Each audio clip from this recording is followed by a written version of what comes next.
None nongeye kubasuhuza mbifuriza kugira ibihe byiza. Uyu mwanya ngiye kubagezaho ahantu sobanukirwa byinshi ku kwizihiza imyaka 125 umujyi wa Nyanza umaze ushinzwe. Umujyi wa Nyanza washinzwe mu mwaka w'1899 ubwo umwami Yuhi wa gatanu Musinga yahaturaga, akahagira umurwa uhoraho w'abami. Bitandukanye n'uko mbere abami b'u Rwanda bagendaga bimuka, ariyo mpamvu kuri ubu bari kwizihiza isabukuru y'imyaka 125 umaze ushinzwe. Gushyira umurwa uhoraho w'ubwami i Nyanza byabaye intangiriro yo gukura k'uyu mujyi, ari nayo mpamvu bigoye gutandukanya amateka ya Nyanza n'ay'abami b'u Rwanda.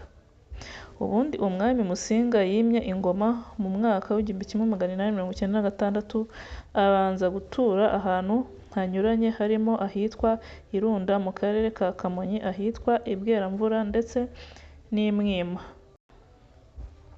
Nyuma yaho indagu zemeje ko ajya gutura ahitwa mu Gakenyeri hafi ya Kiliziya yaragijwe Kirisitu Umwami iherereye mu mujyi wa Nyanza.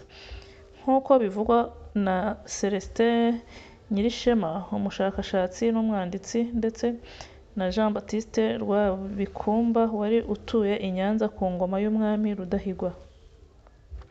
Ingoro ya Musinga yari igizwe n'inzu 16 harimo inini ya Kambere n'izindi zari zigiye zifite imimaro inyuranye nk'iy'amata, iy'inzoga n'ibindi.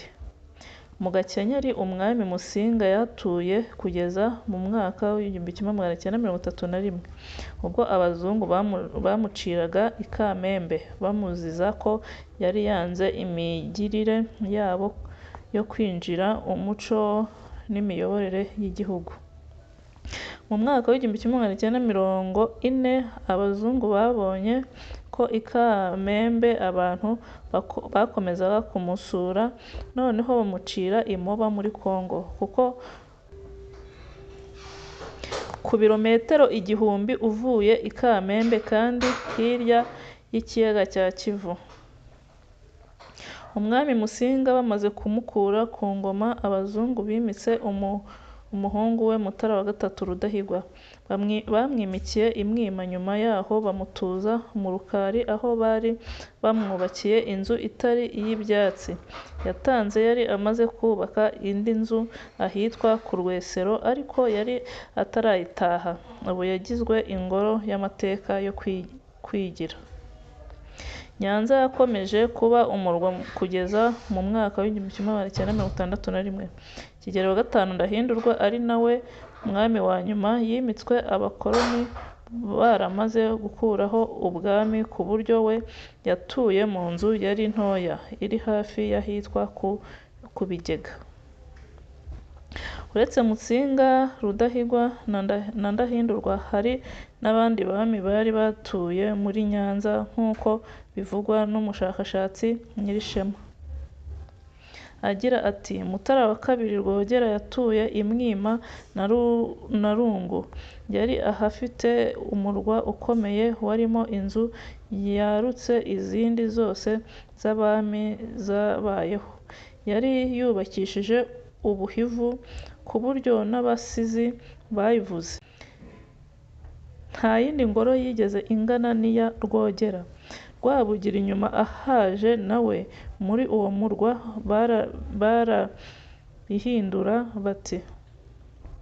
barabihindura bati ntabwo umwami yaza gutura Irungu nk'uko byahoze, habaye Mushirarungu.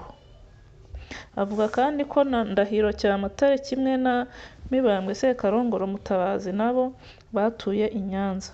Ikimenyetso gisigaye cy'aho umwami Musinga yatuye ni igiti kinini cyane cy'umuvumu bacyita ikigabiro, ni ukuvuga ikirango cy'ahahoze urugo rw'umwami. Hafi yaho ugana mu kabande haracyari iriba ryashorwagamo. Musinga amaze kuhirukanwa mu mwaka w'1935 haje gusenywa, maze hubakwa amashuri na Kiliziya. Umwami Rudahigwa yatuye Kristo umwami mu mwaka w'1946 nyuma y'uko yari yabatijwe mu mwaka w'1943. Ubwiyongere bw'ibikorwa by'iterambere rya Nyanza. Hagati y'umwaka w'1899 n'umwaka w'1960 habayeho ukwiyongera kw'ibikorwa remezo i Nyanza. Mu mwaka w'1937 hubatswe ikaragiro ry'amata bigizwemo uruhare rukomeye n'umwami Rudahigwa nk'uko bisobanurwa n'umusaza Rwabikumba. Agira ati umwami Mutara niwe wasabye ko ryajyaho kugira ngo amata y'u Rwanda yoye gupfa ubusa, bajye bayakuramo za fromage na za beurre. Mu mwaka w'1957 ryaje gufunga imiryango ku bw'imvururu zabaye mu Rwanda mu 1967, ryongera kubyutswa umutwe ku nkunga y'Abadage na UNICEF. Ryakomwe mu nkokora na Jenoside yakorewe Abatutsi, ariko mu mwaka w'1955 ryongera gukora. Hanyuma mu mwaka w'1999 ryeguriwe Minisiteri y'Ingabo, riravugururwa riva ku bushobozi bwo gutunganya litiro 2,000 ku munsi, ubu rikaba rigeze kuri litiro 20,000. Intego kandi ngo ni ukongera kwagura bakagera ku gutunganya litiro 50,000 ku munsi. Nyuma y'inzara ya Ruzagarura yaturutse ku ntambara ya kabiri y'isi yose yabaye hagati y'1940 n'1945, umwami Mutara yubatse n'ibigega byo guhunikamo imyaka biherereye aho bita ku Bigega.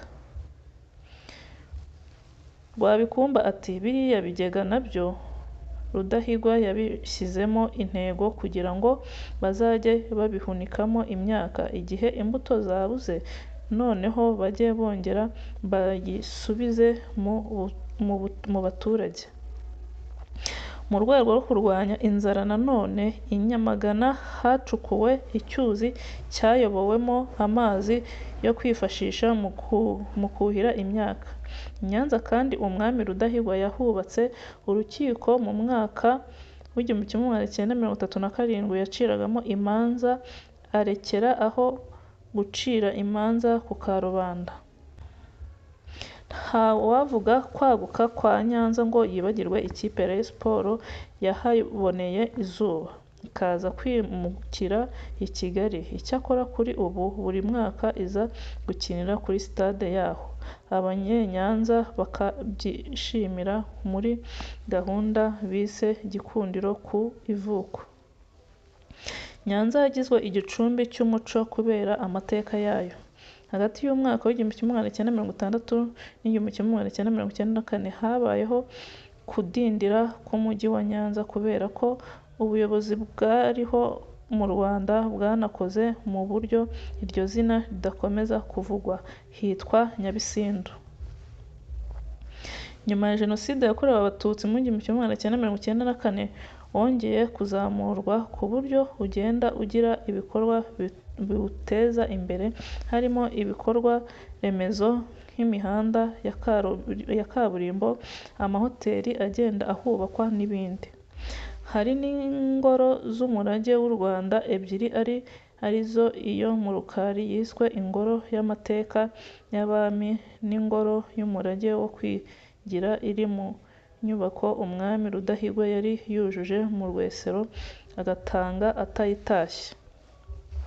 Kuri ubu Nyanza yagizwe igicumbi cy'umuco, ku buryo hari imishinga yo guteza imbere ubukerarugendo bushingiye ku muco igenda ihashyirwa. Ni no muri urwo rwego inyubako yahoze ari urukiko rw'umwami ubu yagizwe inzu iyobora ba mukerarugendo.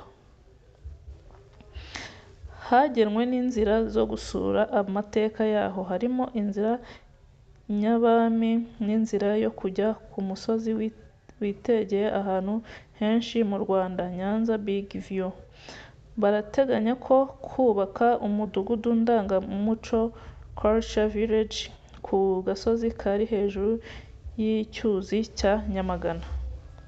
Umuyobozi w'Akarere ka Nyanza Erasme Ntazinda asobanura ko amateka y'Umujyi wa Nyanza ahatse ubukungu bushingiye ku muco, ari nayo mpamvu bawuhaye icyerekezo cyo kuba izingiro ry'ubukerarugendo bushingiye ku muco.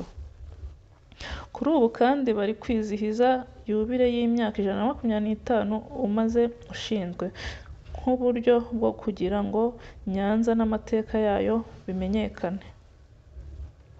Ati Nyanza ni umujyi ufite amateka, ufite ubukungu, ufite uko wabayeho n'uko wakuze, naho ugeze uyu munsi, ndetse ufite n'icyerekezo kiwuganisha mu cyerekezo igihugu kirimo, cyane cyane cyo kuvuga ngo ni iki cy'umwihariko dufite cyatuma ubukungu buzamuka. Intego ni uko ngo Nyanza kuri ubu isurwa n'abakabakaba 100,000 bitaranageraho ku mwaka. Intego ni uko ngo Nyanza kuri ubu isurwa n'abakabakaba 100,000 bitaranagerwaho ku mwaka, yazajya isurwa n'abagera kuri miliyoni ku mwaka. Ku bijyanye n'ibikorwa byo kwizihiza isabukuru y'imyaka 125 Nyanza imaze ishinzwe, byatangiye kuva tariki ya 2 kugeza ku tariki ya 7 Nzeri 2024. Muri ibyo bikorwa harimo ibyo kumurika bimwe mu bishingiye ku muco biri i Nyanza, nk'unyura mu nzira nyabami abantu basobanurirwa amateka y'ubwami i Nyanza, isiganwa ry'amagare, hanyuma byose bigasozwa n'umukino w'umupira w'amaguru uhuza ikipe ya Rayon Sports n'iya Mukura.